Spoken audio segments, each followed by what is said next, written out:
Hi friends, welcome to my YouTube channel. ഇന്നും ഒരു geometry ആയിട്ടാണ് വന്നിട്ടുള്ളത്. അതിന് വേണ്ടിയിട്ട് നമുക്കൊരു ഹെക്സഗൺ വരച്ചെടുക്കണം. ഞാനൊരു 6 സെൻറ്റിമീറ്റർ സൈഡ് വരുന്ന ഹെക്സഗണാണ് വരച്ചെടുക്കുന്നത്. ആദ്യം ഒരു ലൈന് വരയ്ക്കുന്നുണ്ട്. എന്നിട്ട് ഒരു 120 ഡിഗ്രി പ്രൊട്ടാക്ടറിൽ മാർക്ക് ചെയ്തതിന് ശേഷം അവിടേക്കും 6 സെൻറ്റിമീറ്റർ ലെങ്ത്തുള്ള ലൈൻസ് വരച്ചെടുക്കുന്നുണ്ട്.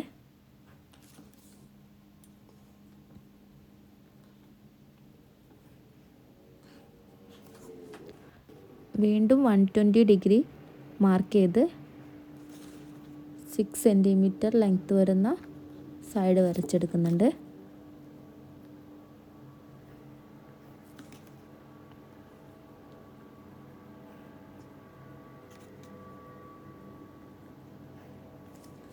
നമ്മൾ ഹെക്സഗൺ റെഡി ആയിട്ടുണ്ട്. ഇനി അതൊന്ന് കളർ പെൻ ഉപയോഗിച്ചിട്ട് വരച്ചെടുക്കുന്നുണ്ട്.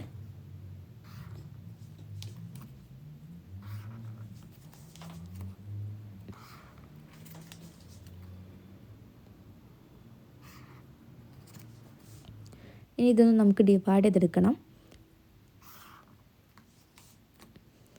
ഒരു 3 ലൈൻസ് വരച്ച് ഇതൊന്ന് ഡിവൈഡ് ചെയ്തെടുക്കുന്നുണ്ട്. ഇനി ഓരോ ലൈൻസും നമ്മൾ 1 സെൻറ്റിമീറ്റർ ഡിസ്റ്റൻസിൽ പോയിൻറ്റ്സ് മാർക്ക് ചെയ്യുന്നുണ്ട്.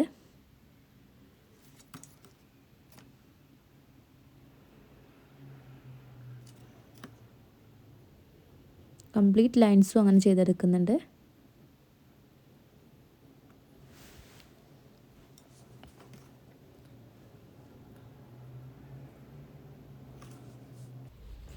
ഇനി അതിന് ശേഷം രണ്ട് സൈഡ്സ് അഡ്ജസ്റ്റൻ്റ് ആയിട്ട് വരുന്ന രണ്ട് സൈഡ്സ് തമ്മിൽ ഇങ്ങനെ ലൈൻസ് വരച്ചു കൊടുക്കുകയാണ്.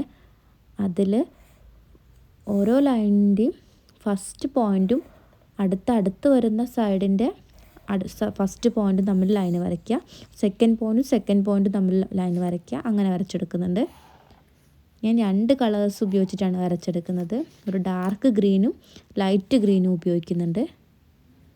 ഓരോ ട്രയാങ്കിളിൻ്റെ അകത്ത് 2 കളർ വീതം ഉപയോഗിച്ചിട്ടാണ് വരയ്ക്കുന്നത്. ഇതുപോലെ തന്നെ അടുത്തതിലും വരച്ചെടുക്കുക. ഫസ്റ്റ് പോയിൻ്റ് അടുത്തതിൻ്റെ ഫസ്റ്റ് പോയിൻ്റായിട്ട് second point to second point, third point to third point, അങ്ങനെ ലൈൻസ് വരച്ചെടുക്കുക. കളർ മാറ്റി മാറ്റി ഉപയോഗിക്കുന്നുണ്ട്.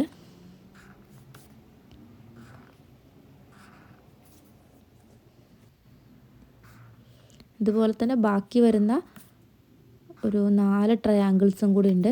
അതും കൂടി ഇതുപോലെ ചെയ്തെടുക്കുക.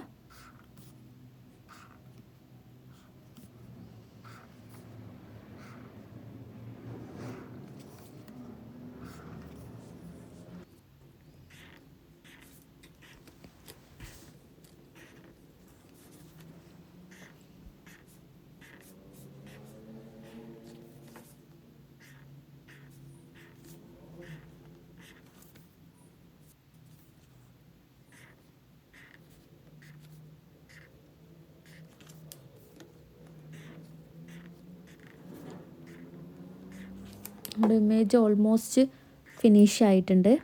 ഇപ്പോൾ സെൻറ്ററിലൊരു ഫ്ലവർ ഫോം ചെയ്തിട്ടുണ്ട്.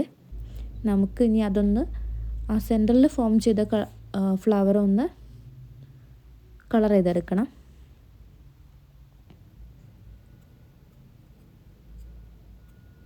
ലൈറ്റ് ഗ്രീൻ ഉപയോഗിച്ചിട്ട് അതൊന്ന് കളർ ചെയ്തെടുക്കുന്നുണ്ട്.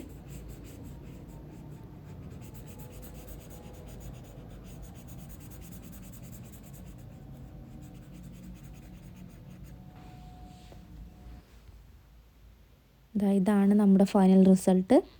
വളരെ സിമ്പിളായിട്ട് വരച്ചെടുക്കാൻ പറ്റുന്ന ഒരു ജോമെട്രിയാണ്. എല്ലാവരും ട്രൈ ചെയ്ത് നോക്കുക.